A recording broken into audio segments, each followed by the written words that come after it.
circle around that. And then trying to add that mental aspect, I think is very important. I found it for myself actually that it's another skill, right? It's Hmm. really another skill to train and to implement and to make consistent and repetitive in order for it to specifically work. So, Kim, can we talk about that a little bit and what your ideas as to how to kind of implement sports psych? Yeah, definitely. So step one is repetitions, right? So similar to anything on like the kinesiology side of like how do I get better conditioning or better strength at a sport? It's play it more, right? So that's step one. And after you get your repetitions and everything, what you notice with athletes that are trying to make that jump from advanced to elite is that the repetitions start going in a direction they don't necessarily want, or from a coach perspective, we look at it being in, hey, they're starting to fade and not do things quote unquote full heartedly.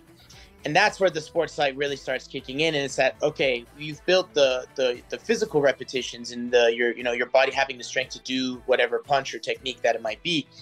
But what we notice is then that the sports psych part of the resilience factors, the motivation factors, and everything that goes into your definition of why you're doing what you're doing is not there anymore. So any athlete that I start working with, or even teams, there's three pillars that we start with. And the first thing is personality traits. So if you could define yourself, basically, the most simplest way to do it is 5 words, right? 5 adjectives that best describe you. What would those be? Or personality characteristics or whatever they might be. How would you define yourself? And then what we end up doing is defining each one of those, right? My version of hardworking and my definition for hardworking might be different than yours. And that's totally fine. But from a coach perspective, I want to know exactly what that looks like for you. So that's step one. And then step two would be going into what's important to you, answering the question of what are your core values, right? And you look at it from a business standpoint and your ethos and logos of what you're trying to, push to a community or to a group that you're trying to advertise towards. It's the same thing for the athlete or the person themselves. What's important to you? And that's going to basically keep you going on the day to day. And then looking at the longevity, and this is where after you've developed those first two pillars, looking into the last part, which is what's your core philosophy? What's your personal philosophy? And that one takes a long time. That one's something that has to be developed over time. And the maturity of the athlete has to also be there as well. But I even noticed like some of these, 13, 14, 15-year olds are like, hey, this is what I'm trying to do with myself. This is what I'm trying to do with my life. This is what I like. This is the kind of direction I want to go. And that's things that you can tie into those same personal philosophies. As soon as we start hitting those first three, that base factors or like the base core of everything that goes into it, anything that comes later down the road, I can reference back to it. Any challenge that you're having in life or any time where you're absolute high, 11, things are great, we can reference back to those points of like, okay, well, is this on the path of who you are? Is this like distinctly who you are? How are you going to work through these different situations based off of who you are as an individual? What's important to you, right? And holding those things true so that the next steps are basically the best steps for yourself. And then through that, building the community that around you. That would be like my intro session with just about anybody there. Yeah, so this is the thing, this is one of the things I find really interesting about my personal karate journey, because it was the resilience that I learned in karate that helped me in my professional life, right? And I think all the things that we're discussing in the sport karate life, it actually goes the opposite way. So in my corporate offices, we do personality and psychology assessments for people, right? And there are tools out there that people can use to do that. You can do a Myers-Briggs assessment, okay? You can use an emotional intelligence assessment. And in both of those, and these are very, very widely documented tools that are available. You can find free versions online, there are paid versions that you can find, and they categorize how an individual views themselves in the world. And then they also can give you a set of skills matrix that you can use to evolve yourself. So when you evaluate an executive, emotional intelligence is a big thing. How do you deal with discomfort, emotional challenge? How do you deal with conflict? Those same things apply to an athlete. And if we go back to the conversation we were just having before about journaling, so if you start off with an assessment of who you are, a mission statement about who you want to be, where you are on an emotional intelligence quotient, And then you start to identify goals. Again, I'm going to say SWOT: strengths, weaknesses, opportunities, and threats. And you don't have to be so sophisticated as to organize the plan on the first instance. That's for more developed, athletes and professionals. But just bulletizing, organizing those things. Okay. And you say, just like you were saying, Cheryl, one of my opportunities, one of my threats is I'm not a good kicker. Okay, so then my opportunity is to improve my kicking, and then that means that I have an opportunity to score higher scores in my competition. I can finish my matches faster. Just writing those things down as a statement gives that goal a purpose, and then you can put a plan. Okay, I want to be more proficient with my round kick by the time I get to U.S. Open. Okay, so now what am I going to do that? I mean, that's the way that you can really organize a plan. And again, it's the same approach that you would use in business, and can be applied to karate, because that's how I took karate and applied it to business. I do have a question, and either one of you can answer this. How do you implement this? Let's say you're just a local dojo who's just kind of getting into it, or even has some success, but is trying to implement another level to their program. For somebody who's just kind of walking in, let's say they just have a 12-year-old that's just made the team or trying out for team, what would you suggest in them trying to implement these types of skills, outside of course reaching out to Cam? But yeah, right. If you want to make sure at least they have a start, just in case they couldn't reach Cam at that particular moment. But what would either one can answer that? Cam, you want to take it first? Sure, yeah. So, I mean, if you can't get to me, no worries. I have a bunch of free content that's already out there, so you can start there. But for me personally, the concept is, so we're lucky that we are, or the art that we are, because it already has so many strong values that we're trying to instill in whatever. It really doesn't matter what age demographic you're in or where you're at in life. It hits everybody. And so for us, I think we're very fortunate already for the sensei role to be such a strong, positive thing to be there. And going off of that, as far as, so Cheryl, let me clarify. Were you talking more about like the physical skills, or more the mental skills? The mental skills. Like I said, and of course, we can all improve physically, right? But we tend to focus on that in just getting better at, kicking, getting better at, blocking and countering, getting better at that. Anywhere we go, we get that particular type of skill and regimen. But the sports psych, or the psychological aspect of it, of just trying to implement these quote unquote new skills for someone who just wants to have it part of their program, what's like the first thing that they can do to implement that without it being that complicated? We just want to just go, okay, this is what you should do first, and then you can kind of build from there. Yeah, totally. So going off of that, I know it can feel overwhelming with all the different like categories of mental, quote unquote, mental skills that there might be, whether it's motivation, resilience, how to work through situations, pre-performance routines, this, that, whatever that might be there. So the first thing is you can get the motivation through like the microdose of videos or whatever it might be. But for me personally, it's the question of why. And that goes back to what Marques just said, right? And he talked about writing for a specific thing. It's like, all right, well, why do I need to get my kicks better? Why do I need to right? And so you can look at it from a physical perspective or a mental perspective. But that giving it purpose for yourself, I need to drink water not because my parents told me to, but I need to because I know that it's going to help me with whatever else. You know what I'm saying? Feeling good, performing well, this.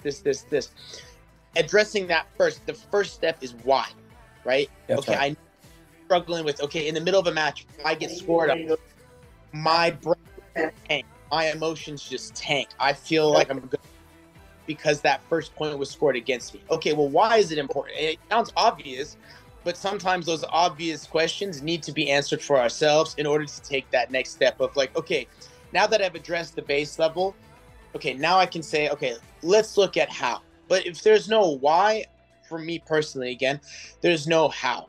It's the same thing of like, if there's an athlete that I see is having, any extreme of an emotion, happy, sad, angry, whatever it might be, I cannot talk to them and start, hey, in your match, you should have worked on this, this, and this. Like, that's going to go, it's not going to work. It's not going to work. It doesn't matter who you are.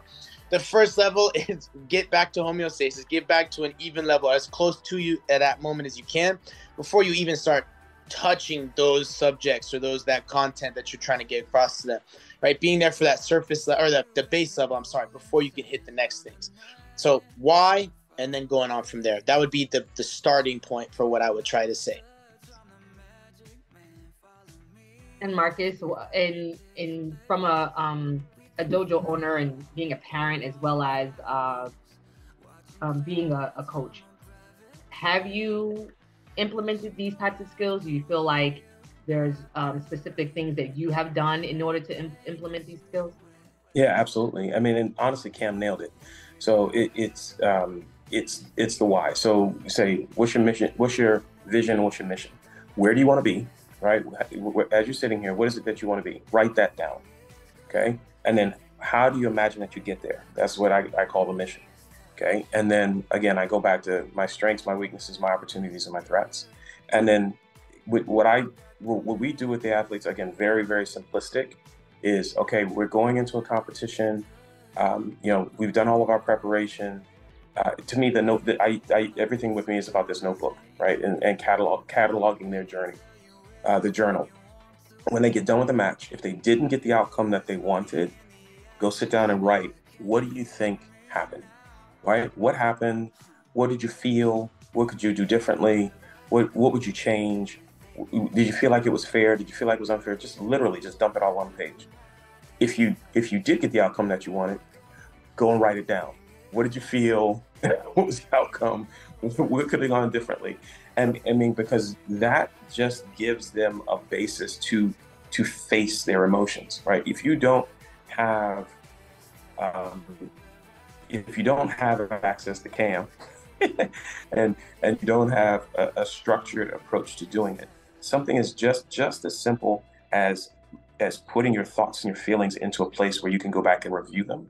And many, and especially young people, a lot of them, they don't go back and review it after. But the process of writing it, right? What I always tell the students is that, we learn through our senses. So when you say it, when you write it, so now I've verbalized it. I heard myself when I verbalized it. So now it's audible, and I wrote it. So now it's tactile. So that experience I have now internalized, I've learned from it. Okay. And if you do that continuously over a journey, then the athlete gets to a state of self-awareness. Okay. Like my daughter, right? So she's a great athlete. She reacts emotionally when she doesn't win. Right. But what she has begun doing is she journals more actively now. She types it into her phone. She reviews it thoroughly. And I've seen her thought process and her preparation process change, just organically, and it's hard when it's your kid because you don't want to push too hard. So I let her do it organically, but you can see how she's progressing, how she manages. Then she organizes her thoughts. She comes and she asks, what should I do to work on this skill? I was beaten by this kind of attack. What should I do to address that? She's become much more self-actualized is pretty high, but much more self-aware as she looks at her journey.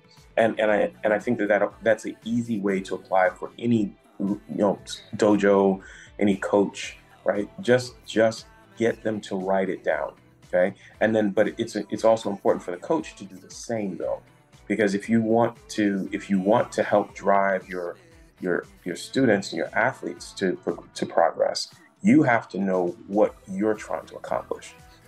And if your thing is the only thing that I want medals, okay, that might not be the best approach.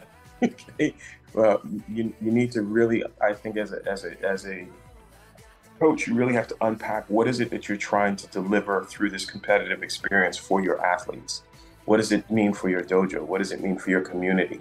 And if you can articulate that can also help you to regulate how you drive the athlete through their development.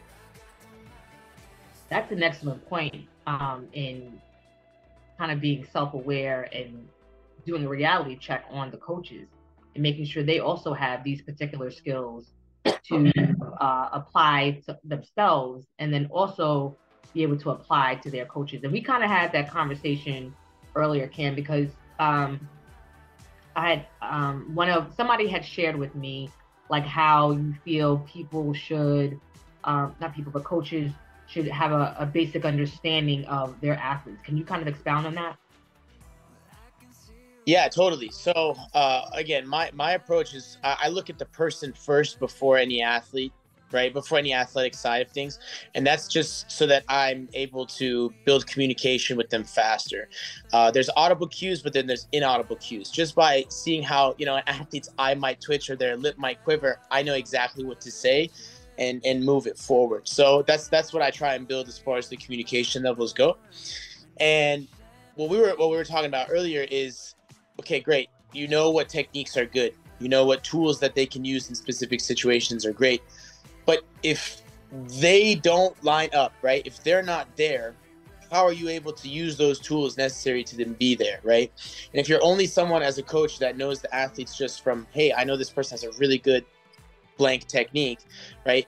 You're not able to then help them use it effectively or guide them in a way that's, where they're able to, pull the trigger in the match, right? Or do that in the match. So again, what we were mentioning earlier is I try and look at the whole person. And that's what their behavior is like, who they are as an individual, what cultural backgrounds that they have. And again, the connection point that I had is like in the dojo recently, I have a whole bunch of first generation kids, right? From an array of different cultures, right? They're all immigrant parents, very similar to myself. And then they're born in the States and then they're trying to figure it out just like their parents are trying to figure it out.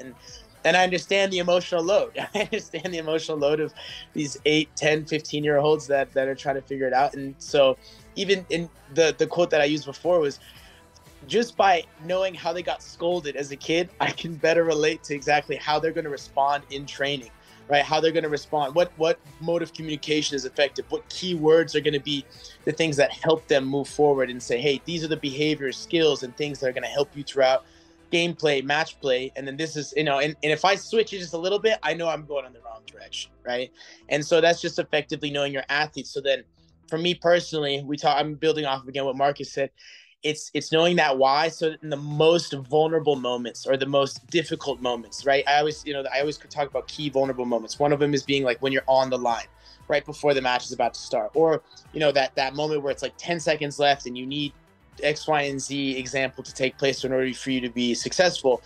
That relation point of the athlete looking to you in the chair and knowing that you truly are there for them. And you're truly, they have that base level covered of that person knows exactly what to do. And I have that mode of communication where all I have to do is look at them. That's the role I want to fill. And hitting those other things will make sure that I'm able to effectively do that. Absolutely. I mean, sometimes the athlete doesn't really need you to say anything. They just need to turn around and see that there's someone there that believes. You give them a nod, you tell them you got it, or it could be just intensity in your eyes that helps them to lock in because they in that moment they felt like their confidence shuddered for a second. Okay, and creating that connection before you get on the mat, I think that I can't emphasize it enough. And again, this is one of the things I try and tell the parents at the dojo, right? Because when you're a coach and a sensei, there's a whole ecosystem that you manage, right? So you have to manage the referees and the officials, and you have to manage the student, you have to manage the parents, you have to manage, what tournament and the tournament director. I mean, there's an entire ecosystem that you have to think about, and how that ecosystem weighs on the athlete. And I think it's helping everyone to understand that this entire journey is for the betterment of each person as an individual. You will be better regardless of what happens in this day. This journey, this moment, this activity, this event, this tournament, this match is making you better, and having them come back to that as a center point. Because everything that Cam is saying here, every discussion that we've had, they apply to. Look, I've managed multinational corporations with thousands of people. It's the same set of skills. Okay, it's the same approach. But when it comes down to what you do with an athlete and when they're sitting on the floor, understanding who they are and what motivates them, understanding who I am and why I'm here and what motivates me, and then what we hope to deliver out of the circumstance, and ensuring that the end outcome is growth. Right, the term I reiterate to the team, again, Cam was right. There's so much in classical karate that is the formula's already there. Talk about Kaizen, right? Every single day we're improving, and you just keep reinforcing that notion to the athlete.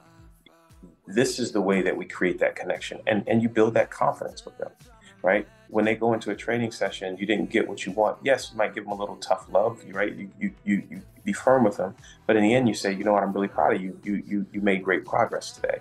All right, now let's do it. Let's see if we can make a little bit more progress tomorrow. All of that contributes to you being able to sit in that chair and them feeling nervous and them turning and looking at you, and you saying, "We got this," or you just nodding your head, and then them getting out there being able to get it done.